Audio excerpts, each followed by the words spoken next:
Welcome, everybody, to another edition of PulpMX Classic Commentary. It's been a while since we did it, but happy to do it now. This is a great race for this particular man that's sitting next to me. This is 2012 Phoenix Supercross, and I'm sitting here with Monster Energy Kawasaki at that time, Jake Weimer. What's up, Jake? What's going on? 2012 Phoenix Supercross. You're a factory rider for Monster Energy Kawasaki. This is the parade lap here. You want a heat? Yep. Wanted, so this night, first heat race win on a 450 and first 450 podium. Wow, big deal. You just gave away our ending, though. That's okay. Should I? No, that's fine. Phoenix, good dirt. Good stadium. I always loved races. Like, we're in a different stadium now, but this Chase Field was cool. I won my first ever race there, professional race there. So you did? Yeah. Okay. 2008. Right. There was a really good race as well. There was 4 or 5 different lead changes through the whole thing. Mm-hmm. I always enjoyed Phoenix and had confidence going there. And historically, I've had maybe a little more success on the harder pack type tracks. Yep. Phoenix would change from the practice to the night show so much, huh? Yeah, because they typically water it so much before practice, knowing that it's going to get dry. Mm-hmm. So usually practice, it's actually pretty tough to ride because it's already got that kind of hard base dirt, but then they put a lot of water on it. So definitely makes it tough in practice because there's a little mm-hmm. muddy, but it's still slippery because it's hard. Yeah. So Erin Bates, there she is. We haven't seen her in a while. This is you are Alden Baker. Yep. Brian Villapoto. You're down in Florida. Yep. And riding, but then for the West Coast races, you'd be out west, stationed out west, right? Yep. There's Ivan Tedesco, number 9, the Hart Huntington team. Yep. I went to the Hart Huntington track here in Vegas. They were based then. Mm-hmm. And I'm not kidding you. IT was flying. Yep. I'm like, this guy's going to do some serious damage. Right. Yeah, I remember that year riding with Ivan a little bit at the Kawasaki test track in Corona. But yeah, I mean, Ivan was always fast. Like the last year that he filled in, I don't remember what year that was. I don't know either. Maybe not as much, but every year that he was racing and committed to racing, he was always fast. Right. Yeah. Who'd you beat in the heat race? Do you remember what happened? I was in second, and on the first lap, the turn before the finish line, RV washed out, and then I don't remember who ended up getting second. Stu Cam right now, he just stuffed Chad right there. Yeah. This is still Stu and Chad heyday. Yep. We don't like each other, but then Dunge and RV are like better at this point. Right. And they're right in the mix, but these two guys were still stuck in like 09 when they hated each other. Yeah, I don't remember Stu a bunch this year. Oh, Ricky's key. Don't fall in the corners. Yeah. Well, you don't want him. Yeah, it's not bad. RV did it in the heat race. He lost. $7,000 for the heat race win for you back then, I think. Something like that. Yeah, I don't remember 7, exactly. I remember. So you got second. You got second gate pick. Yep. And didn't line up next to Stu. Did I not? I don't think so. We just saw that. No, I didn't. Yeah, I remember this turn and this triple out of that corner. Right, with all those. It was actually tough. It was all night. I remember that too. I remember that because I remember thinking, like, man, I need to get that every time. And I remember that was a pretty big deal. 32nd board is up. Diana Dahlgren with the wink. Oh, she's kissing. It's like she likes us. Oh, what's up, Thule? I don't even know where I'm at. I must. Oh, Justin Brayton, Factory Honda. Further outside, I guess. All right, here we obviously. go. 32nd board is up. I don't know where you are. You must be. Let's get this. I might be against the box. Wyndham on the far inside there. Is this Wyndham's last year? No. 2000. No, it wasn't. All right, here we go, folks. 2012 Supercross Phoenix. And gate drops. All right. RV gets out. I see you there, but not a great jump. No, I had a really good jump. I was on the outside of the box. I was a little far out, but Yeah, this corner, this triple right here. Correct? Oh, well, yeah. I just passed RV. You did? Yeah. No, I'm missing you. Who's out front, Chad? Dunge, and then me, and then Wyndham just went by me. Oh, yeah. And I remember thinking, I got to get by him or I'll. Yeah. It's important right now to try and get into second and try and hold on to Dunge. I think I passed him on this straightaway right there. And, some carnage, RV. Oh, RV, yeah, on the other side of the wall, right. Oh, I think he ran into the back of... Millsaps? I think so. And went over, yeah, I think you're right. Look how it's got good dirt in some places and no traction in the other places. Yeah, a little bit loose in the bowl turns, and then, hard pack coming out where everybody's spinning. So at this point, you want a heat race. This is Dungy's first year on a KTM, correct? 12. No, it wouldn't be. No, because 2010 he won the Super. 10 he was on the Suzuki. It's the first year. Yeah, because 11 he defended his title on Suzuki, didn't like the bike, and now he's on a KTM. And at that point, we're all like, oh boy. Yeah. Yep. So here you are, looking good. Yep. 21. Got into second, and then just trying to, obviously at this point, because Wyndham's right there, so trying to just hold on to Dungy, or he's already got a gap at this point, but try and focus on that gap and try and get away from Kevin. Do you remember feeling particularly well before the season started? Yeah, I had a good off season and no injuries or tweaked ankle or nothing like that. I was all good and felt good. This was the second round. The first round, Anaheim won. Mm-hmm. I think I got fifth, maybe, but I started terrible. And here's the replay of Millsaps and RV. So Millsaps double, and then kind of hit that center on an angle, which is a little weird, right? Oh, Millsaps fell. Yep, and there goes RV. Oh, you know what? My buddy Lissamore got a photo of RV's legs up in the air, and that's it, and just the jump. Yeah, really good photo. There's another crash happens on that wall later. Look at Stu. Yeah. Man, that bike he never looked good on that bike. I mean, obviously he crashed on a lot of things. I think he looks good. Like, look at him. I mean, Stu always looks good. I always thought the bike looked so big for him. Yeah, a little bit. I mean, he's tiny though too. No, yeah, he is a really small guy. Yep, for sure. And was this traction gate controversy where he had the sensors on his rear wheel? That might have been the year after. No, no, because this is the year when I think he stopped racing Supercross with a few rounds to go, and then got on the Suzuki. And that was it. Okay. Mm-hmm. So it might have been the year before then. Do you remember thinking when Dunge switched off Suzuki to KTM that he was crazy? That you're like, what are you doing? Is he doing it for this money? Or? No, I didn't think it was crazy, but I mean, with him and DeCoster, kind of having that relationship, I don't know. I felt like it was definitely maybe a little bit of a gamble, but there was something there. Right. I don't think he just made the decision in the blind. I'm sure, Oh, what happened to our buddy 27? Old Nicholas. Set up? Something's going on here. Pull a linkage rod. Maybe he pulled in and pulled the linkage. Right then. You're looking good in second, though, pulling away a little bit from... got a little bit of a gap. And then the Metcalf and Kennard. Look at Kennard get all the way over right there. Oh. I think... Oh. You hate sand on Supercross tracks. Are you one of those guys? I don't care for it. Right.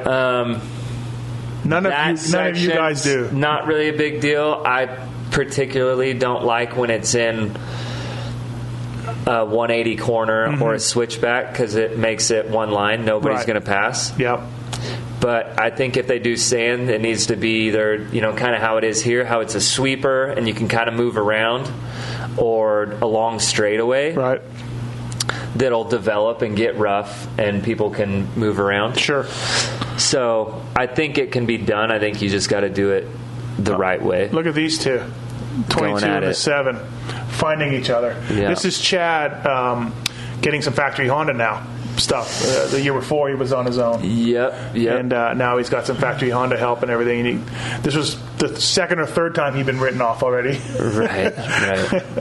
and so here we go. Battle for 7th. Reed and Stewart finding each other out on the track and just hating each other right now. I'm sure. Hey, were you one of those guys? Would you ever watch video? That's a nice move by Stu right there. Yeah. Scrubbed over that. Why can't you do hard. that? I mean, it's called the Bubba Scrub. Yeah, good point. Were you watching videos of Stu a lot or at all ever and wondering what he was doing? Always. Not even just him. Since I was a kid, I loved watching videos and whether it be racing or just, steel roots or terra firma or whatever. I loved it. I could watch terra firma today and sing the songs and whatever. So I always, and still to this day, I mean, I'll go on YouTube and that's what I was talking about earlier. Stu clipped the back of his shorty. Yeah. So yeah, I've always enjoyed watching old races. JT, right there, 32. JT? Oh no, that's not JT. On the 32, on the Yamaha, on the Honda. That's Han. It's Tommy. No. What do you mean, no? Right now? That's 13th, 12th. T. Han, 32. You're right. Oh, my bad. He looks short. T. Han's not short. No, he's not. Braden's 18, 19. Top Jimmy out of this race, 20th place. All right, so watching videos, I don't want to turn this into Stewfest 17, but man, he was good. Absolutely. Technically, arguably one of the best to ever do it. So, I mean, you can watch him and it's just fun to watch because, he'll do things that others don't. Chad's another one, though. I mean, technically, he rides so well and, rides the bike right. I always thought Chad was very precise. He could front end a downside perfectly. Yeah. Do you agree? Yeah. And I like that. Right. Okay. At this point, here comes your buddy RV. At this point, are you intimidated by these guys? You're kind of still a kid in this class. No, I wasn't because at this year I had a great off season. And like I said, injury free. Right. And I had a lot of confidence, and I felt like, I don't know at the time that I felt I could win, but I knew that I could get on the podium. And so, I was fine. I didn't feel... Were you close to RV preseason? Were you always close to his times? Were you better than him some days? Not always. I had good days when, I would be closer than other days, and Nasty, I think there was a Nasty's vest right there in the background. Oh yeah, Mafia Moto Crew. Yeah, I mean, I had good days and bad days, but I mean, in general, he was every day he was fast. I can maybe remember 1 or 2 days where he was not RV, Yeah, but. That's why he won so much is because he was able to... Whoa, easy, Stu. I've never seen that before, Stu. How mad is he right now, Stu, too? He fell once, got a bad start. Yeah, right. And it's early in the season, you're still thinking title at this point. Oh, yeah. And, it's panic mode. Hold on, Travis Preston is still racing? Are you serious? Oh, Chiz. It's Chiz. Jeez Louise. I'm sorry, bro. I'm so messed up in my ears. That's X-Brand Goggles, Kyle Chisholm right there. That's Jeff Ward team? Yeah. Yep. I'm like, what? Travis Preston, tall guy on a green number 11. Man. So Chiz running 10th, Stu 11th. T-Han, Millsaps. Millsaps crashed early on. Shorty. Forgot about Shorty. They're not really showing you much, Weimer. Dunge has got a good cushion on you the whole time? 6 seconds, 6.5 seconds. And Wyndham is 4 back of you, 3.5 back of you pretty much the whole time. And so it's kind of under control for you. Yeah, but it's not at this point, I'm still, it's just past halfway, so you're still got to be on it. A lot can happen. I mean, you're halfway, so a lot can still happen. And so this was really your best year, right? 450, absolutely. Yeah, 450, right? You made it the whole year, basically? Yep. Even the end of the year and everything, right? The Nationals? Yeah. And Nationals went pretty well. Right. So, this was for sure my best year. Were you in a contract year this year? Yes. Perfect. Yeah. So you got a nice raise to stay at Cowie? No, same. Oh. But it was fair. Right. Yeah. Yeah. It was good. Right. Mentally, man, it must be tough though. Like you said, you can remember 1 or 2 days where RV wasn't his self and you were a little better, but right. Man, it's got to be mentally. It's got to be taxing on you after a while. Yeah, I remember in off season this year, one time at the Kawasaki test track, I was having a good day and feeling good, and I don't know, we were doing a 20 lap moto, and he gave me a little gap, and he caught me, right around, I don't know, it was towards the end. Sure. And at 20, I was still in front of him, so I just kept going, and he kept going. Oh, yeah? So we ended up doing 32 laps, and I remember Eldon was like, "You guys are idiots. What are you doing?" But I remember, I remember like, I got this, and he's like, "No, you don't." Yeah. And then I remember the next day, I'm like, "Man, I'm kind of tired." He's like, "You're so stupid." Oh, write her down. T-Han broke his leg. Really? Yeah. Oh, wow. That's right. He did something, I'm not sure, in that right before the triple, and he didn't even crash. On the on-off or something, right? Yeah, he didn't crash, but he did something, broke his leg. I remember I talked to the KTM motor guy back then. I did a story on this Dunge thing, switching to him. And the bike, the motor, they took the 450SX bike and they redesigned it and made it lighter and changed the frame. And the motor was something they already had in an enduro bike. Oh, wow. And they like spruced it out for Supercross. Right. But it was an existing motor plant that bolted in. And I'm like, so you guys you had this existing motor plant, but you never used it in the old 450s? They're like, no. I'm like, okay, all right. It was really like bizarre, but hey, it worked, man. Yeah, absolutely. I think their best finish. See, there's Tommy. Wrist maybe? Not no, leg? he broke his leg. Oh. I remember this. Oh, okay. So yeah, the KTM guy was like, "Yeah, we have an enduro motor. We put that in the frame, in a brand new frame." That's crazy. Yeah, I'm like, "Oh, okay, all right." Look at Brayton. Something bad has happened to Brayton. Yeah, I don't know what happened to him. I think the next year here at Phoenix, he was on a JGR bike, and that's when he battled for the lead. Led it for like 18 laps or something. Oh, you're getting some TV time. Now, why did you ever sign with Thor? Like, what do you mean? Why did Thor want to sign you? They had RV on a green bike. They had their green bike guy covered. Did they make the best offer? Because it seems odd to me that Thor would be like, "Yeah, let's get another guy on the same team." I guess I don't remember 100%, to be honest with you. Okay. I don't remember 100%, to be completely honest. It's really weird to me always. Because, manufacturers want to spread out their colors of... Yeah, right. To highlight all the brands. I mean, I was coming in... When I signed this 2-year Kawasaki deal, 11 and 12, I did the same with most of my stuff, gear, Thor being one of them.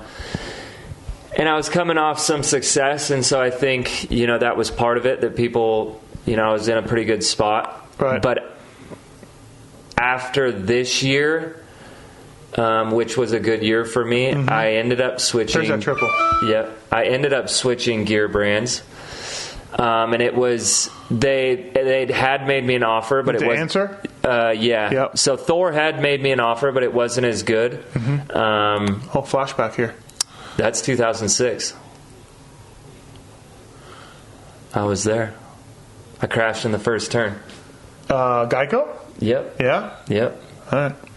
Anyway, so yeah, back to the Thor thing. Oh, look at those bumps before that sand hill. Yeah. So, Dude. That's why I think that's how it should be, because then you get people starting to move around and take different lines. Yeah. But if it's in a 180 corner, everybody goes to the good berm, So the next year that was part of the thing when negotiating was that they wanted some different colors, bike brands, and I had no hard feelings. Whatever, I got a great deal from Answer and had that 2-year deal. So, well, I think anybody who worked with you can attest that you're a pretty easy guy to work with. You know, I tried not to, make it too. There's difficult. not a lot of Jake Weimer no-showed. So I just saw the leaderboard. Like I'm still running a pretty good pace. I'm 7 something seconds down. So still running a good pace. I'd gotten a little gap on Wyndham, but he was still there, so I couldn't just. Hey, isn't it the worst? We just saw Chad pass Kennard. Isn't it the worst in Supercross? So you're like, okay, you got me. You scrubbed harder. You got me in the turn. Don't take me up here and make me wait and get me past again. Do you know what I mean? Yeah. Like, you're like, just one pass is allowed. Yeah, sometimes it definitely gets bottled up like that, and it is frustrating when, you might make a little mistake, but then it turns into getting past 3 times. And that's definitely frustrating. Here's that triple. So RV nailed it. And who's in front of Wyndham? Wyndham, did not get 2 laps to go. So lap and a half. Do you remember really marking RV? At this point, I did know where he was because I'm going the other way in the whoops right now, and then again the other way in that rhythm lane. So at this point, I could see him. At this point, I don't remember super clear, but for sure I had to know, and I was fine. I just needed to keep doing what I was doing. Right. But so 1 lap to go here. Does RV get him? Watch this. Okay. This is pretty good right here. He's pretty far behind. Sliding it pretty with the far back. behind. Yeah, for sure. Watch. Whoa. Yeah. Wow, he can really scrub it when he needs to. Yeah. Hey, you do what you need to do. It's like that time Alessi passed Stu at Muddy Creek. And Stu said, no. And he pulled an amazing scrub out of his ass. Yeah. He was like this on a tabletop. I think I vaguely remember that. He told me that once he saw 800 go by him, he's like, oh, no. Oh, no. So here we go, folks. Ryan Dungey's going to win his first Isn't KTM. this KTM's first big bike win? Yep, first ever big bike win. Yep. Their previous best finish was with Nick Way, like a 4th or 5th on that MDK team. There we go. Dungey wins.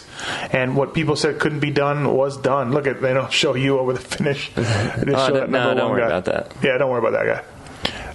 Jake Weimer's first ever podium 450 Supercross. What'd you do this night? Did you party? Did you? No, I never. Did you drive really home? got into that.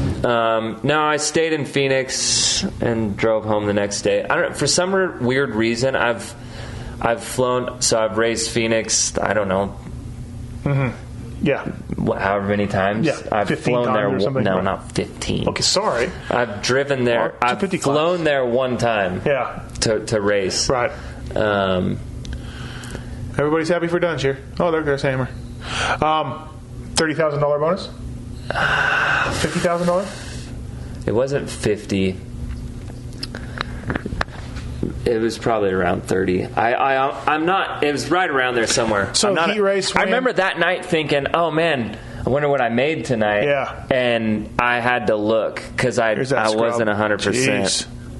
Look, come across the ruts and everything. Yeah. So with the heat race money and with your gear bonuses and everything, you probably pulled $50,000 this night. Yeah, heat race win. Sure. A couple grand from Feld. Yeah. Oh yeah, I can't forget about the purse money. Yeah. No, that's 7. I think it goes 15-7 or 12-7. Yeah, probably something like that. Yeah, it was a good night. And this year, like we said, was definitely a good night or a good year for me. And I ended up with 5 podium finishes in Supercross. I think more than one heat race win. I think I won a couple. Did you? Yeah. Few, or I don't even know for sure, but I obviously you heard of Tim Ferry. A couple times. Yeah, I'm buddies with him. Right. No, but honestly, he doesn't seem to give a shit that he finished on the podium for Supercrosses. He never won. That's really what he thinks about. I don't think he cares. I care. And so how are you? How are you with that? Are you like, you know what? I didn't win, but I'm I sat on a podium of a 450 Supercross and go back to 40 years of the sport. Well, I'm proud of what I've accomplished for sure, but yeah, I mean, everyone wants that win, Yeah. Just give me one. What if you just had one in the mud? Yeah. Does it matter? Or something like that? No, I'd rather have it straight up. Because like Ricky for Ryan's sure. got one. He was Daytona in the mud. I'd rather have it Okay. straight up. You notice who they have not interviewed yet? They interviewed Wyndham. They did 4th and 5th, I think. Okay, we'll see if they come back. They'll go to the we'll podium. see. We'll see. So yeah, okay. So it doesn't keep you up at night, but you'd like the one win. I think about it sometimes. Right. Yeah, Right. for sure. And I think there was a couple opportunities that maybe I could have pulled it off this year. Seattle, Shorty got his win. Oh yeah. I think I started right there, Yep. 4th, 5th. Got into 3rd immediately, and it was Kenny. and Short, and I was just a little bit off in the beginning, and at the end I was feeling good. Right. But I just, in the beginning I let it go a little bit. Right. So that, not taking anything away from those guys, obviously, but That's that one was that you one look at, that maybe I could have, had I been a little better in the beginning, I might have been able to do something there. But it's hindsight's 20/20. It's shoulda, coulda, woulda. But yeah, for sure, I'd love to be able to have a win. Yeah, I think Ferry does not care because he never got a win. And I he's care. just like, I he's would like, never say that. Right. I definitely care. He actually sent me a photo of his first ever outdoor national win trophy. He won High Point in like '95. It's in his shed. It's broken. It's sitting on a bucket. He's like, "There's my national win. There's my national win." Yeah, on a Suzuki. Yeah, 125. yeah, I didn't know that. yeah. And he's like, "Yeah, there it is." Like, whatever. Tim, well, that's a whole other subject, but What? I'll never forget Washougal. I was actually there, and he rode practice in baggy JT gear. Yeah. I was like, wow. Blew his knee out in the first moto. Did he? Yeah, wearing that gear. Huh. DeCoster hated him. Here's the rest of the top 10. Brayton makes up the 14th. Nick Way, 19th. Better luck, He Nick pulled Way. out in like lap Yeah, 6 I know. or I saw him something. there. Oh, there you go. Yeah. Fresh-faced Jake Weimer. Happy camper. Von Zipper goggles. You know what I did? I think the next day, I was so stoked. I went to Best Buy and bought some new headphones. Wow. Some Beats? Yeah, I did. And they broke. Von Zipper paid you too much money that year, too. That's ridiculous. No, The money you I guys had were other getting. offers, The too. money you guys were getting for goggles back then. Yeah, it was good. Yeah, it's ridiculous. A little better than now. Oh, you think? But yeah, it's pretty cool that, like I said, like you stood on the podium of 450, man. Like, Yeah. that's awesome to say. Like, Yeah, absolutely. I mean, honestly, it might be. I mean, it I'll might see be you later. Yeah, what happened there? I don't know. But look, Roger gets time up there. Yeah. You're still up there. Yeah. Talking. Something happened. Got to get that monster, and you're right after the moto too. Right Yeah. after the race. I was tired. Yeah. So you like the green flavor there. Mm-hmm. Yeah. So Villapoto, you are tied with Chad for third. Well, am I tied for second technically? Nah, you're tied for third. Well, points wise, There's two people in front of you. it's a tie though. Doesn't matter. There's still two people in front of you. Yeah, it's a good question. Look at this guy. God, his demeanor never changed much, win or lose or whatever. You know what? One time I saw him pissed. The one time I saw him pissed, Stu beat him in St. Louis like straight up. Did some triple or quad that he wasn't doing, and I think he caught him past him. Stu on a Suzuki, and that's the only time I ever saw him really mad. You want to see a Stu race? I think it's 14 Toronto. Oh yeah! Holy hell! It was his last win, I think. Was it? I think it was the last Supercross win. Yeah, might have been. unbelievable. Wow. The little wheel tap quad thing, and Yeah. Like pull a wheelie, set the front wheel down, and then triple or quad? No, it was like an on-off or something, but he was out of the ruts everywhere, and it was just pretty wild. Ridiculous. There's a lot of those things. All right, this is the PulpMX Classic Commentary, Phoenix 2012. Jake Weimer, second place. Thanks for doing this. Good job that night. Absolutely. Want to thank any sponsors? You want to thank any sponsors for that night? No, I'm good. I thanked them that night. Right. All right, everybody. Thanks for watching.